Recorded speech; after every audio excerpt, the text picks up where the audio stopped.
Let's see how to copy movies to iPad from Windows.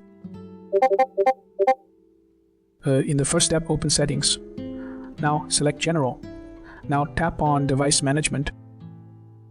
In the next step, download and install iTunes on your Windows computer. Now launch iTunes and plug in your iPad using a USB cable. Then press Twist Computer on your iPad. In the next step, change the movie file to MP4 if it is not in that format. After that, use a good video converter if required. Now, keep the converted file in a place that is easy to find. In the next step, click the iPad icon in iTunes. Next, open File Sharing or the Movies section. Then drag and drop the movie file into iTunes. In the next step, launch the Files or TV app on your iPad. Next, find the movie inside the app.